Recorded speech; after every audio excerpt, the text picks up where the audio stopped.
নমস্কার বন্ধুরা, সাত কথা বাই সেজুতি চ্যানেলের নতুন আরেকটি ভিডিওতে তোমাদের সকলকেই স্বাগতম।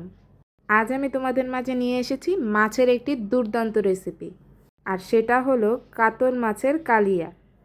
আমরা তো কাতল মাছ অনেকভাবেই রান্না করি, কিন্তু আমার মতো এভাবে একবার হলেও রান্না করে দেখবে। এর স্বাদ তোমাদের মুখে লেগে থাকবে এবং বারবারই তোমরা এভাবে রান্না করে খাবে। তাই মাছের পারফেক্ট কালিয়া রেসিপি বানাতে হলে ভিডিওটি শুরু থেকে শেষ পর্যন্ত দেখে যাবে। রান্নার পাশাপাশিই থাকবে রান্নাটা আরও সুস্বাদু করার জন্য টিপস অ্যান্ড ট্রিক্স। চলো বন্ধুরা, বেশি দেরি না করে আজকের রান্নার ভিডিওটি শুরু করি। রান্না করার প্রথমেই আমি এখানে 6 টুকরোর মতো মাছ নিয়ে নিয়েছি। এখন এই মাছে আমি দিয়ে দেবো স্বাদ মতো লবণ ও হলুদের গুঁড়ো। লবণ ও হলুদটা দেওয়া হয়ে গেলে মাছের সাথে লবণ ও হলুদটাকে আমি খুব সুন্দর করে হাতের সাহায্যে মেখে নেব। বন্ধুরা, আমি রান্না করার প্রথমেই কিন্তু মাছটাকে লবণ ও হলুদ দিয়ে মেখে রাখছি। তোমরাও রান্নার শুরুতেই এরকমভাবে মাছটাকে লবণ ও হলুদে মেখে কিছুক্ষণের জন্য রেখে দেবে। আমি প্রায় আধা ঘন্টার মতো এটাকে এভাবেই মেখে রাখবো। তোমাদের যদি হাতে সময় না থাকে তাহলে কিন্তু তোমরা একেবারে ভেজেও রান্না করতে পারো, কিন্তু আমি বলবো রান্না করার আগে এরকম হালকা একটু লবণ ও হলুদ দিয়ে মাছটাকে কতক্ষণের জন্য রেখে দেবে। এতে হয় কি, মাছের ভিতর লবণটা খুব ভালোভাবে ঢুকে যায়। আমি মাছটাকে এখন এরকমই প্রায় আধা ঘন্টার মতো হালকা একটু রেখে দেব। আমি এখন চুলোতে কড়াইটাকে বসিয়ে কড়াইটাকে খুব ভালোভাবে গরম করে নেব। কড়াইটা যখন খুব ভালোভাবে গরম হয়ে যাবে তখন আমি এতে দিয়ে দেব সামান্য একটু লবণ। লবণটাকে আমি এখানে খুব সুন্দর করে ভেজে নেব। মাছ ভাজার আগে কড়াইতে লবণ দিয়ে তারপরে তেলটাকে খুব ভালোভাবে গরম করলে মাছটা কিন্তু কড়াইতে লেগে যায় না।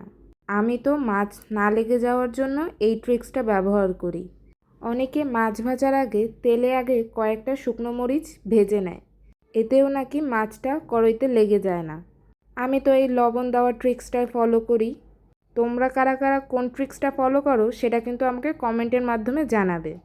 আমি আগে মাছ ভাজতে গেলেই কড়াইতে মাছ লেগে যেত এবং তখন মাছটা যেত ভেঙে।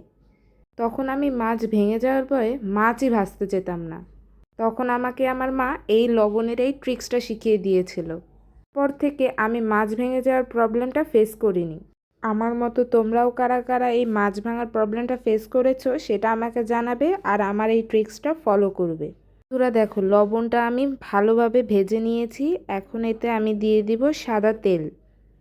লবণটা যখন খুব ভালোভাবে ভাজা হয়ে যাবে তখনই তোমরা সাদা তেলটা দেবে। এখন আমি এই তেলটা দিয়ে তেলটাকেও খুব ভালোভাবে গরম করে নেব। তেলটা যখন আমার খুব ভালোভাবে গরম হয়ে যাবে তখন আমি আগে থেকে লবণ ও হলুদ দিয়ে মাছটা যেটা মেখে রেখেছিলাম সেটা একটা একটা করে সুন্দর করে দিয়ে দেব। এখন আমি এই মাছটা হালকা একটু করে ভেজে নেব। প্রায় 5 মিনিট পর দেখো বন্ধুরা, মাছের একটা সাইড কিন্তু আমার হালকা ভাজা হয়ে গিয়েছে। এখন আমি অপর মাছগুলোও সবগুলো উল্টিয়ে দেখব। সবগুলোই মাছের একটা সাইড আমার হালকা করে লাল ভাজা হয়ে গিয়েছে। ঠিক এই সাইডটা যেরকম হালকা ভাজা হয়ে গিয়েছে অপর সাইডটাও আমি ঠিক এরকমই ভেজে নেব। মাছের দুটো সাইডই আমার খুব ভালোভাবে ভাজা হয়ে গিয়েছে। এখন আমি এই মাছগুলোকে একটা বাটিতে খুব সুন্দর করে তুলে নিব। মাছগুলো তোলা হয়ে গিয়েছে, এখন আমি এটাকে একটা সাইডে রেখে দেব। এখন আমি কড়াইতে দিয়ে দেব কয়েকটা জিরে।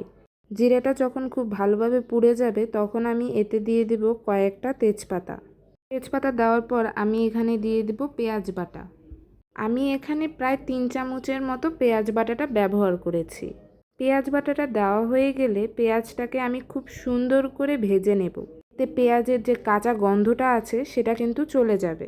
রান্না থেকে পেঁয়াজের কোনো কাঁচা গন্ধ আসবে না। তাই তোমরা রান্না করার সময় পেঁয়াজ বাটাটাকে অবশ্যই কিছুক্ষণের জন্য এরকমই হালকা ভেজে নেবে। এভাবে কিছুক্ষণ পেঁয়াজটাকে ভেজে নিলে দেখবে পেঁয়াজের থেকে কোনো কাঁচা গন্ধ আসবে না। দেখো বন্ধুরা, আমি পেঁয়াজটাকে কত সুন্দর করে ভেজে নিয়েছি। পেঁয়াজটা যখন খুব ভালোভাবে ভাজা হয়ে যাবে তখন আমি এতে দিয়ে দেব আধা চামচের মতো রসুন বাটা, 1 চামচের মতো কাঁচামরিচ বাটা ও আধা চামচ আদা বাটা। আরও দিয়ে দেব স্বাদ মতো লবণ। এই সব মশলাগুলোকে এখন আমি পেঁয়াজ বাটার সাথে খুব সুন্দর করে মিশিয়ে নেব। পেঁয়াজ বাটার সাথে সব মশলাগুলো খুব ভালোভাবে মেশানো হয়ে গেলে এখন আমি এতে দিয়ে দিব সামান্য একটু হলুদের গুঁড়ো ও সামান্য একটু মরিচের গুঁড়ো। আমি এখানে 1 চামচের মতো মরিচের গুঁড়ো ব্যবহার করেছি, কারণ আমি আগে থেকে এখানে 1 চামচের মতো কাঁচামরিচ বাটাটা ব্যবহার করেছিলাম। তোমরা যে যেরকম ঝাল খাবে সেই অনুযায়ী মরিচের গুঁড়োটা দিয়ে নেবে। এখন আমি মশলাটা খুব ভালোভাবে কষানোর জন্য এতে অল্প একটু জল দিয়ে নেব। এই সময় জলটা দিলে সব কিছুর সাথে মশলাটা খুব সুন্দর করে মিশে যায়, তখন মশলাটা কষাতেও কিন্তু অনেক সুবিধা হয়। তোমরা মশলা কষানোর সময় অবশ্যই সামান্য একটু জল দিয়ে নেবে। এখন আমি এই মশলাটাকে খুব সুন্দর করে কষিয়ে নেব। প্রায় 2 থেকে 3 মিনিটের মতো কষানোর পর আমি এখানে দিয়ে দিব মাঝারি টুকরো করে কেটে রাখা কয়েকটা টমেটো। টমেটোটা দেওয়ার ফলে মাছটা থেকে খুব সুন্দর একটা টমেটোর ফ্লেভার আসবে, যেটা খেতে কিন্তু দারুণ লাগে। তোমাদের মধ্যে কেউ যদি টমেটোটা খেতে পছন্দ না করো, তাহলে কিন্তু তোমরা টমেটোটা অ্যাভয়েড করতে পারো। এই মশলা কষানোর কাজটা কিন্তু আমি খুবই মাঝারি আঁচে করছি। আমি কিন্তু মশলা কষানোর কাজটা করার সময় চুলার আঁচটা কিন্তু খুবই কম রেখেছি। তোমরাও মশলা কষানোর কাজটা করার সময় চুলার আঁচটা খুবই কম রেখে করবে। তোমরা যদি মশলা কষানোর কাজটা করার সময় চুলার আঁচটাকে খুব বেশি রাখো, তখন দেখবে মশলাটা পুড়ে যাওয়ার সম্ভাবনা থাকবে, এবং মশলাটা যেহেতু খুবই ঘন, এটা কিন্তু গায়ে ছিটে যাওয়ার সম্ভাবনা থাকবে। তাই তোমরা এই সময় অবশ্যই একটু সতর্ক থাকবে। দেখো বন্ধুরা, মশলাটা আমার কত সুন্দর ফুটে উঠছে। মশলার উপর দিয়ে যখনই এরকম তেল ভেসে উঠবে, তখনই তোমরা মনে করবে তোমাদের মশলা কষানোটা খুব পারফেক্টভাবে হয়ে গিয়েছে।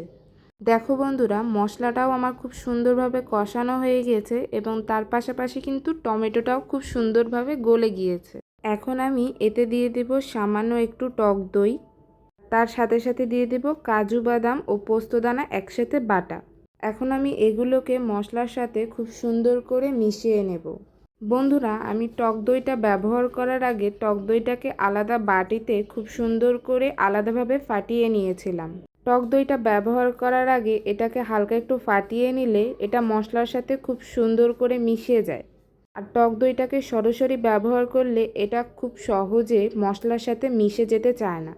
তাই তোমরা যেসব রান্নায় টক দই ব্যবহার করবে, টক দই ব্যবহার করার আগে অবশ্যই এটাকে আলাদা একটা বাটিতে এটাকে সামান্য হালকা একটু ফাটিয়ে নেবে।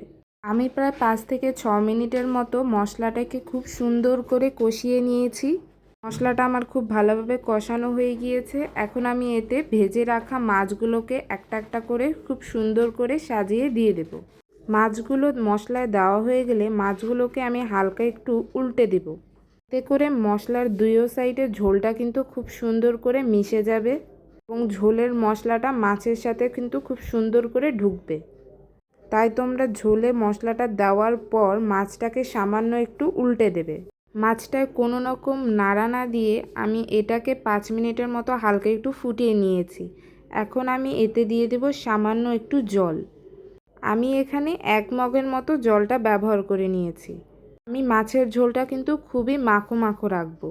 তোমরা কীরকম ঝোল খেতে পছন্দ করো সেই অনুযায়ী তোমরা পরিমাপ মতো জল দিয়ে নেবে। জলটা দিয়ে আমি মাছটাকে হালকা একটু নাড়া দিয়ে নেব। এই সময় মাছটাকে খুব আলতো হাতে নাড়া দিতে হবে, তা না হলে মাছটা কিন্তু ভেঙে যাওয়ার সম্ভাবনা থাকবে। এখন আমি মাছটাকে খুব সুন্দর করে ফুটে ওঠার জন্য এটাকে কিছুক্ষণের জন্য ঢেকে রাখবো। প্রায় 6 থেকে 8 মিনিটের মতো ঢাকা দেওয়ার পর দেখো বন্ধুরা, ঝোলটা কত সুন্দর টকবক করে ফুটে উঠছে। এখন আমি মাছটাকে খুবই আলতো হাতে সামান্য একটু নাড়া দিয়ে নেব। বন্ধুরা, তোমরা মাছের পাশাপাশি আরও দারুণ দারুণ রেসিপি পেয়ে যাবে কিন্তু আমার চ্যানেলে। আর সেই সকল রেসিপি পাওয়ার জন্য কিন্তু অবশ্যই আমার চ্যানেলটিকে সাবস্ক্রাইব করে নিতে হবে। এতে করে আমি যখনই কোনো দুর্দান্ত রেসিপি তোমাদের মাঝে শেয়ার করব, তার নোটিফিকেশন কিন্তু সবার প্রথমে তোমার ফোনেই যাবে। তাই বন্ধুরা, বেশি দেরি না করে এখনই আমার চ্যানেলটাকে সাবস্ক্রাইব করে আমার ফ্যামিলির সদস্য হয়ে যাও। ঝোলটা কিন্তু আমার ভালোই টকবক করে ফুটে উঠছে। এখন আমি এতে দিয়ে দেব সামান্য একটু ধনে গুঁড়ো। সামান্য একটু বলতে এখানে আমি আধা চামচের মতো ধনে গুঁড়োটা ব্যবহার করেছি। ধনে গুঁড়ো দেওয়ার পর আমি এখানে আধা চামচের মতো জিরে গুঁড়োটাও দিয়ে নেব। এখন আমি এতে দিয়ে দিব সামান্য একটু গরম মশলা বাটা। এখন আমি আলতো নাড়া দেওয়ার মাধ্যমে এই সব মশলাগুলো ঝোলের সাথে খুব সুন্দর করে মিশিয়ে নেব।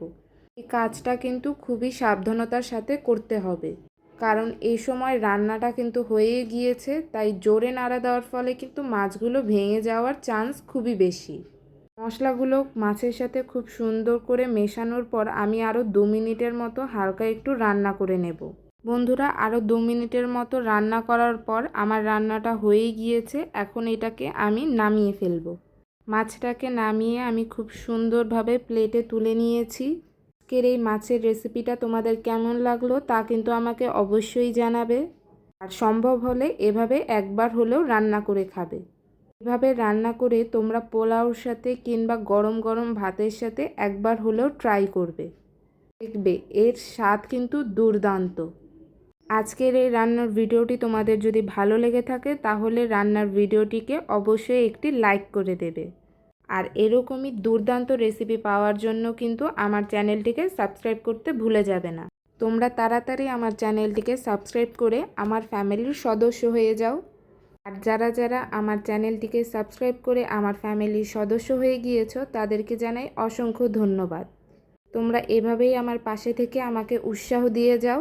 আর এরকম দুর্দান্ত দুর্দান্ত রেসিপি আমি তোমাদের মাঝে উপহার দেব। আজকের জন্য এতটুকুই। দেখা হবে আগামীকাল নতুন কোনো দুর্দান্ত রেসিপি নিয়ে। ততক্ষণ সবাই ভালো থাকবেন এবং সুস্থ থাকবেন।